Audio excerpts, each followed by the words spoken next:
पिंजरे का पंछी कामिनी के जिस्म की कहानी। लेखक डॉक्टर उमेश चमोला। कामिनी दरवाजे के बाहर खड़ी थी, खूब सज धज कर। सामने उसे एक अधेड़ उम्र का आदमी आता दिखाई दिया। उसे लगा कि वो उसकी ओर चला आ रहा है, पर ये क्या, वो उसके बगल में खड़ी लड़की के पास चला गया और उससे बातें करने लगा। कामिनी सोचने लगी, अब मेरी जवानी ढलने लगी है, शायद इसीलिए लड़के तो दूर, अधेड़ भी मेरे पास आने से कतराने लगे हैं। आज भी मैं कुछ कमा नहीं पाई, अब मैं दीदी को क्या जवाब दूंगी। यही हाल रहा तो एक दिन वे मुझे यहां से निकाल बाहर करेंगी। इसके बाद कामिनी पुरानी यादों में खो गई। कामिनी के माता पिता गरीब थे। उसकी माँ लोगों के बर्तन साफ करके घर का खर्चा चलाती थी। माता पिता ने कामिनी को अपना पेट काट कर पढ़ाना चाहा और उसे शहर के एक स्कूल में भर्ती किया। उनका सपना था कि कामिनी भी पढ़ लिख कर समाज में नाम कमाए। एक दिन स्कूल से छुट्टी होने के बाद कामिनी घर आने के लिए ऑटो रिक्शा का इंतजार करने लगी। तभी उसके सामने एक कार आकर रुकी। उसकी कार से एक अधेड़ आदमी बाहर आया। वो कामिनी से बोला, बेटी, यहां क्यों खड़ी हो? मुझे घर जाना है, मैं ऑटो रिक्शा का इंतजार कर रही हूं। बेटी, तुम्हारा घर कहाँ है? वो आदमी बोला। देवनगर। कामिनी बोली, मुझे भी देवनगर जाना है, हमारे साथ कार में बैठ जाओ। उस आदमी की बात सुनकर कामिनी उसकी कार में बैठ गई। कार में दो आदमी और भी बैठे थे। कार को दूसरी तरफ अनजानी जगह पर जाते देख कामिनी हैरानी से बोली, अंकल, आप कह रहे थे कि आपको देवनगर जाना है, पर आप तो। बेटी, मुझे जरूरी काम याद आ गया, मैं किसी दोस्त से मिलने जा रहा हूं, तुम्हें ये लोग तुम्हारे घर छोड़ देंगे। कामिनी की बात पूरी होने से पहले ही वो आदमी बोला। कार आगे दौड़ने लगी। कार को दूसरी दिशा में जाते देख कामिनी बोली, अंकल, ये तो देवनगर जाने का रास्ता नहीं है, आप मुझे कहाँ ले जा रहे हैं? बेटी, हम तुम्हें घर छोड़ देंगे, उससे पहले हम तुमसे एक बात करना चाहते हैं। हम कोई गैर नहीं है, हम तुम्हें और तुम्हारे माता पिता को अच्छी तरह से जानते हैं। एक दिन हमने तुम्हें अपनी सहेली से कहते सुना था कि तुम हीरोइन बनना चाहती हो। तुम चाहो तो हम तुम्हें किसी फिल्म में हीरोइन का रोल दिला देंगे, तब दुनिया भर में तुम्हारा नाम होगा, तुम्हारे पास इतनी दौलत हो जाएगी कि तुम अपने माँ बाप के सारे सपने पूरे कर सकोगी। हीरोइन बनने के बाद तुम अपने माता पिता से मिलने जाओगी, तो सोचो कि वो कितने खुश होंगे। कुछ दिनों के बाद तुम्हें फिल्म में रोल मिल जाएगा, तब तक तुम्हें अपने माता पिता से दूर रहना होगा। कामिनी की आंखों में हीरोइन बनने का सपना तैरने लगा। वो ख्वाब देखने लगी कि उसे बड़े बैनर की फिल्म मिल गई है। पत्र पत्रिकाओं और टेलीविजन के खबरिया चैनलों में उसके नाम की चर्चा हो रही है। समाज में उसके माता पिता की इज्जत बढ़ गई है। उसके पुराने मकान की जगह अब आलीशान कोठी है। सब उसी में रह रहे हैं। बेटी, क्या सोच रही हो?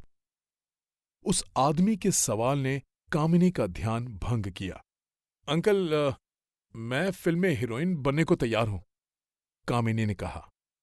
2-3 घंटे के सफर के बाद वो कार शहर से दूर एक इलाके में पहुंच गई। कामिनी को इस जगह के बारे में पता नहीं था। कार से उतरकर वे दोनों आदमी कामिनी को लेकर एक मकान में गए। दरवाजे पर खटखट करने पर एक मोटी औरत बाहर आई। वहां आसपास खड़ी लड़कियां उसे दीदी कहकर पुकार रही थीं। उन आदमियों को देखकर वो औरत बोली, ले आए तुम नई को? बेटी, तुम्हें कुछ दिन यहीं रहना है, उसके बाद हम तुम्हें फिल्म बनाने वालों के पास ले चलेंगे, एक आदमी ने कहा और वे दोनों वहां से चले गए। दीदी ने कामिनी के रहने का इंतजाम एक अलग कमरे में कर दिया। वहां सुख सुविधाएं तो सभी थीं, पर कामिनी को वहां का माहौल घुटन भरा लगा। 3 दिन बाद दीदी कामिनी से बोली, आज हम तुम्हें एक फिल्म बनाने वाले के पास ले चलेंगे, वो जो भी कहे सब कुछ करने को तैयार रहना। कुछ देर बाद एक कार आई, उसमें 2 आदमी बैठे थे। दीदी के कहने पर कामिनी उस कार में बैठ गई। 1 घंटे के सफर के बाद वो एक आलीशान कोठी में पहुंच गई। वहां वे आदमी उसे एक कमरे में ले गए। उस कमरे में एक आदमी बैठा था। उसे वहां के लोग सेठ जी कह रहे थे। कामिनी को उस कमरे में छोड़ वे दोनों आदमी बाहर निकले। जाते समय उनमें से एक ने कामिनी से कहा, ये सेठ जी ही तुम्हारे लिए फिल्म बनाने वाले हैं। सेठ जी ने कामिनी को कुर्सी पर बिठाया। इंटरव्यू लेने का दिखावा करते हुए वे कामिनी से कुछ सवाल पूछने लगे। इसी बीच एक आदमी शरबत के 2 गिलास लेकर वहां आ गया। एक गिलास सेठ जी ने पिया और दूसरा गिलास कामिनी को पीने को दिया। शरबत पीने के बाद कामिनी पर बेहोशी छा गई। उसे जब होश आया तो उसने अपने सामने सेठ जी को मुस्कुराते हुए देखा। वो दर्द से कराह रही थी। मेरे साथ धोखा हुआ है। मैं तुम सबको देख लूंगी। मैं तुम्हें जेल की सलाखों के पीछे पहुंचा दूंगी, कामिनी चिल्लाई। तुम्हारे साथ कोई धोखा नहीं हुआ है। तुम फिल्म में हीरोइन बनना चाहती थी ना? लो, देख लो अपनी फिल्म, कहकर सेठ जी ने कंप्यूटर में सीडी डालकर उसे दिखा दी। सीडी को देखकर कामिनी सन्न रह गई। उस फिल्म में सेठ जी उसकी इज्जत के साथ खेलते दिखाई दिए। वैसे तो ये फिल्म हम किसी को नहीं दिखाएंगे। अगर तुमने हमारी शिकायत पुलिस से की तो हम इसे सारी दुनिया में पहुंचा देंगे। कंप्यूटर बंद करते हुए सेठ जी बोले। कामिनी को इस घटना से सदमा पहुंच गया। वो बेहोश हो गई।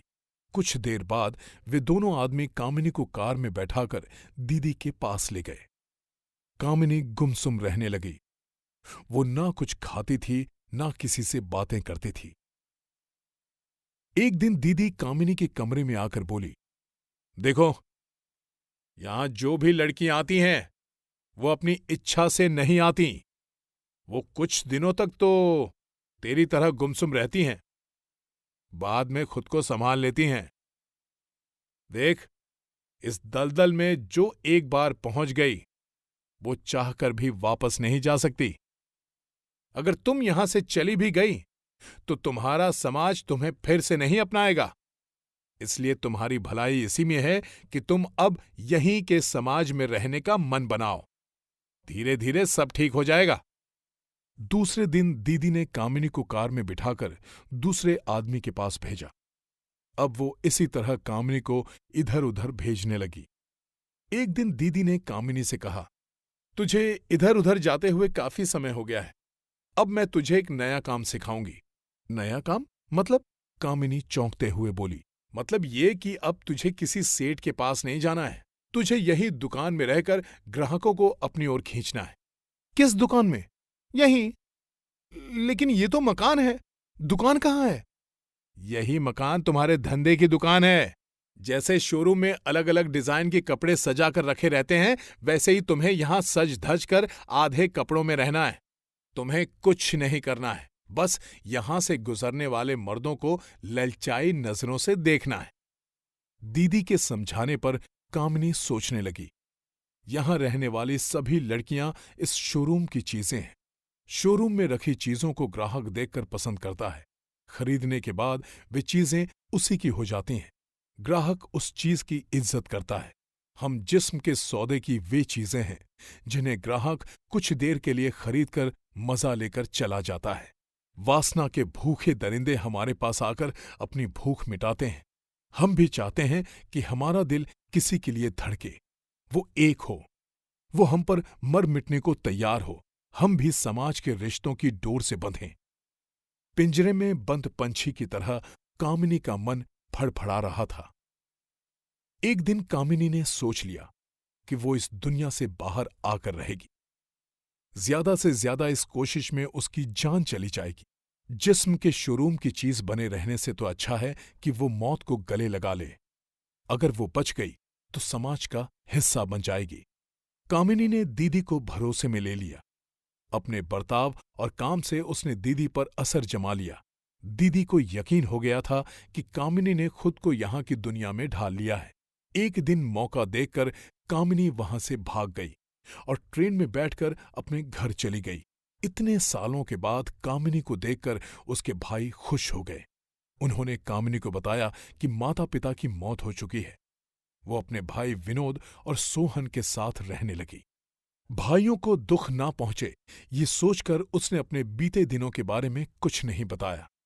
कामिनी का भाई विनोद एक कंपनी में काम करता था। उस कंपनी का मालिक रविंद्र नौजवान था। एक दिन वो विनोद के जन्मदिन की पार्टी में उसके घर आया। विनोद ने उससे कामिनी का परिचय कराया। उसे कामिनी पसंद आ गई। धीरे धीरे रविंद्र और कामिनी के बीच नजदीकियां बढ़ने लगीं। एक दिन दोनों ने प्रेम विवाह कर लिया। रविंद्र और कामिनी एक दूसरे को बहुत प्यार करते थे। शादी के बाद कामिनी रविंद्र के साथ शहर में किराए के मकान में रहने लगी। एक दिन रविंद्र की कंपनी में बैठक चल रही थी। रविंद्र को याद आया कि उसकी जरूरी फाइल तो घर पर ही रह गई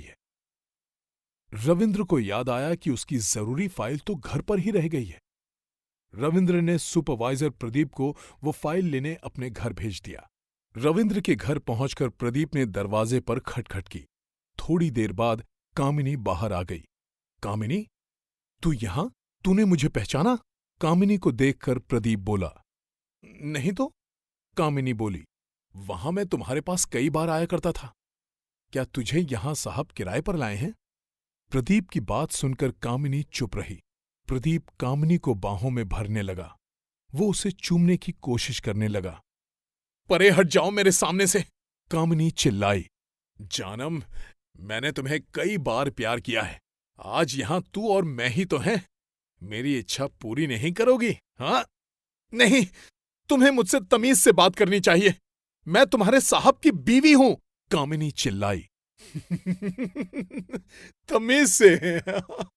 प्रदीप हंसकर बोला। मैं साहब को तुम्हारे बारे में सब कुछ बता दूंगा, प्रदीप बोला। नहीं, तुम ऐसा नहीं करोगे। मेरी जिंदगी बर्बाद हो जाएगी।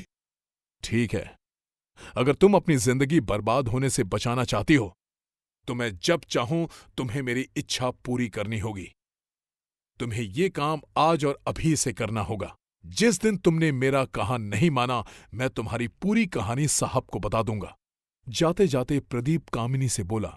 अब प्रदीप रविंद्र की गैर हाजिरी में समय समय पर कामिनी से मिलने आने लगा। एक दिन किसी काम से रविंद्र अपने घर समय से पहले आ गया। उसने प्रदीप और कामिनी को एक साथ देख लिया। उसने प्रदीप और कामिनी को बुरी तरह डांटा। उसने प्रदीप को नौकरी से हटाने की धमकी दी। प्रदीप ने रविंद्र को कामिनी के बारे में सब कुछ बता दिया। रविंद्र ने कामिनी का साथ छोड़ दिया। कामिनी के बारे में जब उसके भाइयों को पता चला तो उन्होंने भी उसे अपने साथ रखने से मना कर दिया। कामिनी के पास फिर उसी दुनिया में लौटने के सिवा कोई रास्ता नहीं रह गया था।